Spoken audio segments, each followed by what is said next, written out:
कल मानव बुद्ध देव जी का मेरे पास मैसेज आया।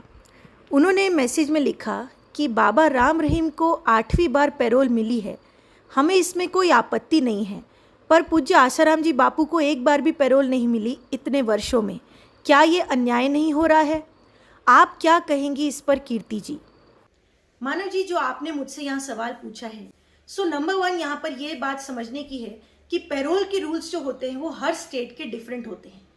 जैसे बाबा राम रहीम के केस में जो उनको पैरोल और फरलो दी जा रही है वो हरियाणा के पैरोल रूल्स के हिसाब से दी जा रही है, और अगर आसाराम बापू को पैरोल मिलनी है तो वो राजस्थान के रूल्स के हिसाब से मिलेगी, क्योंकि वो इस समय जोधपुर की जेल में है। सो हर स्टेट के पैरोल के रूल्स डिफरेंट होते हैं, पहली बात। दूसरी बात ये कि यहाँ पर देखने वाली चीज ये है और जानने वाली चीज ये है कि आसाराम बापू को पैरोल राजस्थान की सरकार ने क्यों नहीं दिया, क्योंकि पैरोल जो होती है वो स्टेट एजेंसीज ही देती हैं। सबसे पहले स्टेट एजेंसी के पास एप्लीकेशन दी जाती है, अगर वो रिजेक्ट कर देते हैं तो फिर हाई कोर्ट में आया जाता है। तो आसाराम बापू के केस में भी स्टेट एजेंसी के पास उन्होंने पैरोल की एप्लीकेशन डाली, तो स्टेट एजेंसी ने वो रिजेक्ट कर दी। हालांकि प्राइमा फेशी मैं यही कहूंगी कि अगर कोई लीगली ना भी हम देखें तो भी अगर हम इस एंगल से देखें कि 84 साल की उम्र उनकी हो चुकी है और मोर देन 11 ईयर्स अगर विद रेमिशन काउंट करें तो उनकी कन्विक्शन का पीरियड मोर देन 11 ईयर्स हो चुका है, और 84 साल से ऊपर अगर उनकी उम्र है और उनको इतनी सारी बीमारियां भी हैं, इस ओल्ड एज में पैरोल क्यों नहीं दे रही है राजस्थान स्टेट, ये बहुत ही बड़ा सवाल है। लेकिन क्योंकि मैं लॉयर हूं तो मैं आपको लीगल एस्पेक्ट्स इसमें बताती हूं, और क्योंकि मेरे पास आसाराम बापू के पैरोल के सारे पेपर्स भी मौजूद हैं, क्योंकि आसाराम बापू के जो साधक जो उनका केस देख रहे हैं, जो कोर्ट में उनका केस संभाल रहे हैं, किसी भी तरह केस से इन्वॉल्व हैं, वो समय समय पर मुझे पूछते रहते हैं, लीगल पॉइंट्स हेल्प लेते रहते हैं, सजेशंस मांगते रहते हैं, तो मैं उनको समय समय पर गाइड करती रहती हूँ। तो पैरोल के लिए भी उन्होंने मुझसे गाइडेंस ली थी और मैंने उनको गाइड किया था कि आप यहाँ पर हाई कोर्ट में क्या आर्ग्यूमेंट्स रेज कर सकते हैं। तो लीगली मैं आपको बताती हूँ कि क्या प्रॉब्लम आ रही है आसाराम बापू के केस में, जो कि पैरोल नहीं मिली है। क्यों स्टेट एजेंसी ने वो डिसमिस किया है, वो यहाँ पर देखने वाली जरूर बात है। सो स्टेट एजेंसी ने मेनली 3 रीजंस पर पैरोल को रिजेक्ट किया है। वैसे तो आपको मालूम होगा कि सबसे पहले जब पैरोल को रिजेक्ट किया था स्टेट एजेंसी ने, तब हाई कोर्ट ने, क्योंकि आसाराम बापू के नेफ्यू की तरफ से हाई कोर्ट में उन्होंने डाली थी पिटीशन उस ऑर्डर को चैलेंज करने के लिए, तो हाई कोर्ट ने उस समय साफ कहा था कि 6 हफ्तों में दोबारा पैरोल डिसाइड करो, और तुमने यहाँ पर गलत तरीके से डिसाइड किया है। स्टेट एजेंसी को साफ कहा था हाई कोर्ट ने, और स्पेसिफिकली कहा था कि इसमें 1958 के राजस्थान के जो पैरोल रूल्स है उस हिसाब से तय करो और 6 हफ्ते में रिपोर्ट फाइल करो। 6 हफ्ते बाद भी स्टेट एजेंसी ने कहा कि भाई हमने फिर से जो है डिसाइड किया है, और हमने ये डिसाइड किया है कि आसाराम बापू पैरोल के लिए एलिजिबल नहीं है। तो मेनली 3 रीजंस जो स्टेट एजेंसी ने यहाँ पर दिए हैं, वो रीजंस ये हैं। नंबर 1, उन्होंने ये कहा कि जोधपुर वाला जो केस है, जो जोधपुर में कन्विक्शन हुई है, वो क्योंकि 2018 में हुई है, इसलिए उस केस में पैरोल के 1958 के रूल्स लगेंगे। अब यहाँ पे मैं आपको ये भी बता दूं कि राजस्थान में पैरोल के 2 रूल्स हैं, एक तो 1958 के रूल्स हैं और एक नए रूल्स हैं जो कि 2021 में बनाए गए हैं। तो स्टेट एजेंसी ने कहा कि नंबर 1, जोधपुर की कन्विक्शन के लिए 1958 के रूल्स लागू होंगे, और अहमदाबाद की केस में जो कन्विक्शन हुआ है उसके लिए 2021 के रूल्स लागू होंगे।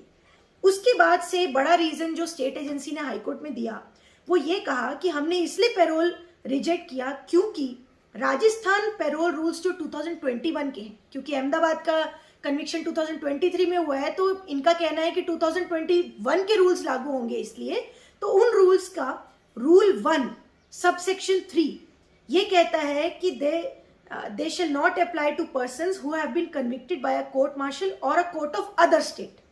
तो यहाँ पर स्टेट एजेंसी ये कह रही है कि 2021 के रूल्स जो है पैरोल के, उसमें रूल 1 सब सेक्शन 3 ये कहता है कि अगर किसी कन्विक्ट का कन्विक्शन आउट ऑफ स्टेट से हुआ हो तो उसको ये पैरोल नहीं मिल सकती, ये रूल्स उस पर अप्लाई नहीं होंगे, वो एलिजिबल नहीं होगा। इस हिसाब से हमने पैरोल रिजेक्ट करी है।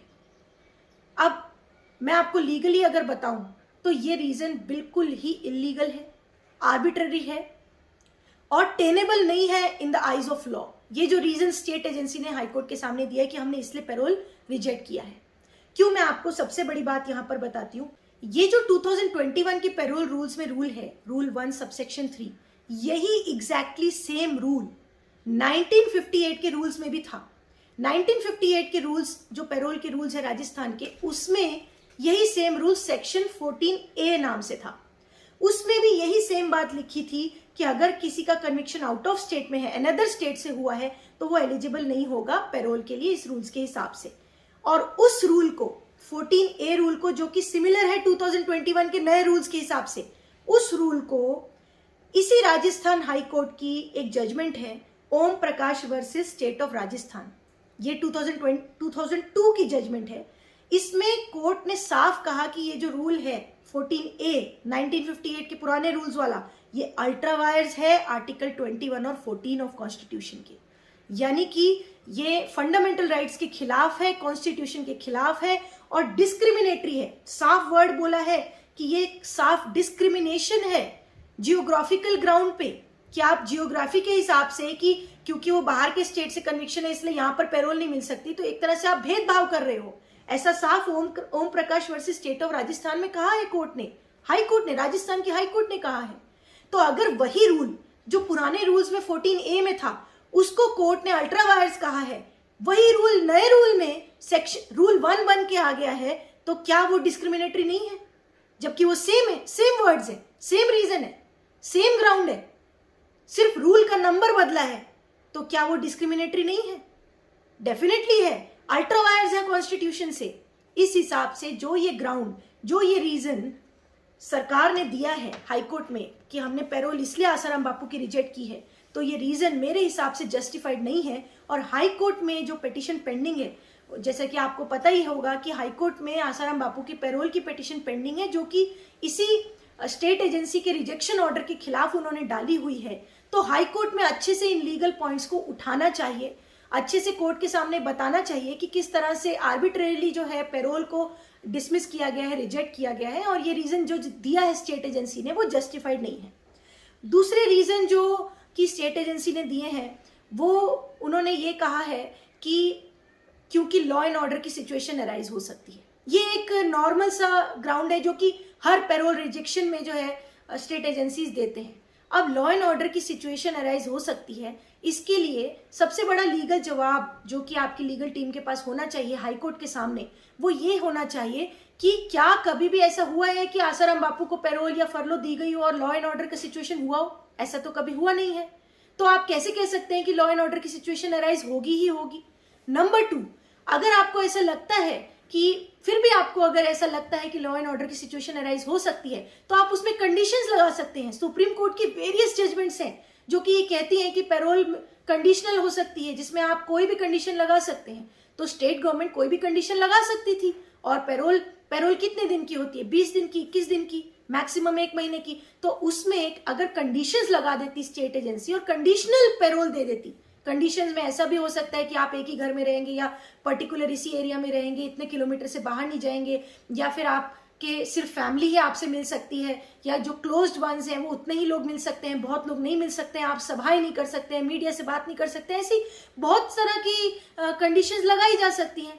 तो क्यों नहीं कंडीशनल पैरोल दे दी स्टेट एजेंसी ने? तो ये ग्राउंड भी हाई कोर्ट के सामने रेज करना चाहिए कि ये भी एक आर्बिट्ररी डिसमिसल है स्टेट एजेंसी की तरफ से, एक आर्बिट्ररी रीजन जो उन्होंने दिया है। तीसरा पॉइंट ये कि यहाँ पर स्टेट एजेंसी ने जो कंफ्यूजिंग जवाब दिया है, उन्होंने काफी कंफ्यूजन क्रिएट ये किया है कि क्योंकि जोधपुर की कन्विक्शन 2018 की है तो वहां पर तो 1958 के रूल्स लागू होंगे, लेकिन अहमदाबाद की जजमेंट क्योंकि 2023 में हुई है तो उस पर 2021 के राजस्थान पैरोल रूल्स लागू होंगे। तो ये कितनी कंफ्यूजिंग बात है कि एक ही कन्विक्ट को, जो कि एक ही व्यक्ति पैरोल मांग रहा है, उस पर 2 रूल्स आप कैसे लागू कर सकते हैं? 2 रूल्स का एप्लीकेशन कैसे कर सकते हैं? एक ही को तो रूल पकड़ना पड़ेगा, कोई एक रूल्स को लेकर ही चलना पड़ेगा। तो ये एक बहुत ही कंफ्यूजिंग जवाब है जो कि अनसेटिस्फैक्ट्री है और हाईकोर्ट के सामने ये जरूर रेज करना चाहिए। और अगर 1958 के रूल्स के हिसाब से चला जाता है, अगर हाईकोर्ट इस हिसाब से चलती है कि 1958 के रूल्स अप्लाई होंगे, तो 1958 के रूल्स में जो 14A बीच में बाधा आ रहा है जो कि कहता है कि आउट ऑफ स्टेट कन्विक्शन है तो अप्लाई नहीं होंगे रूल्स, तो वहां पर गौर कीजिएगा कि मैं आपको लॉ बता रही हूं कि सेक्शन को अगर ठीक से पढ़ेंगे तो 14A जो है 1958 के रूल्स का, वो 14A ये नहीं कहता है कि नेसेसरीली पैरोल नहीं मिलेगी। वहां पर ये वर्ड है कि ऑर्डिनरीली ऐसे लोगों को पैरोल नहीं मिलेगी, ऑर्डिनरीली। यानी कि ऐसा बंदिश नहीं है, कोई मैंडेटरी नहीं है कि पैरोल मिलेगी नहीं। ऑर्डिनरीली का मतलब है कि डिसाइड किया जा सकता है कि देना है कि नहीं देना है। और साथ में अगर आप उस रूल को और नीचे तक पढ़ेंगे तो वो रूल ये स्पेसिफाई करता है कि ये ऑर्डिनरीली अप्लाई नहीं करेंगे unless they have undergone 1/4 of the sentence including रेमिशन।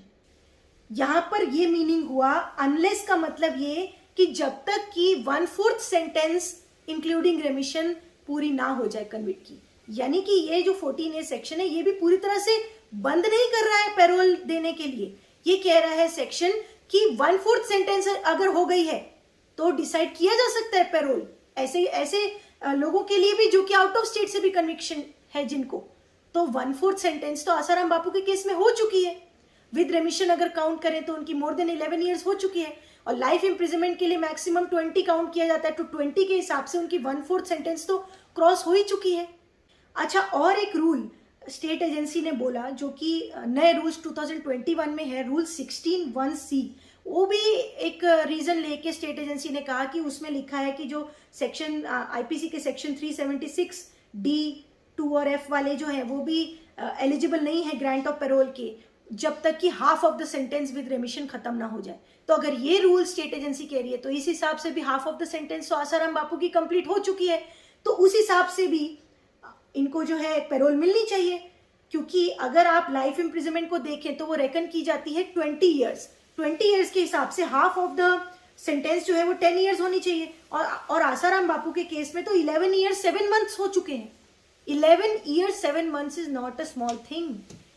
More than half the sentence हो चुकी है, तो ऐसे में मुझे लगता है कि आसाराम बापू का केस फिट फॉर पैरोल है और उनको पैरोल मिलनी चाहिए। और हाई कोर्ट में ये सारे लीगल पॉइंट्स जरूर उठाने चाहिए और हाई कोर्ट से पैरोल आसाराम बापू को लेनी चाहिए और मिलनी चाहिए।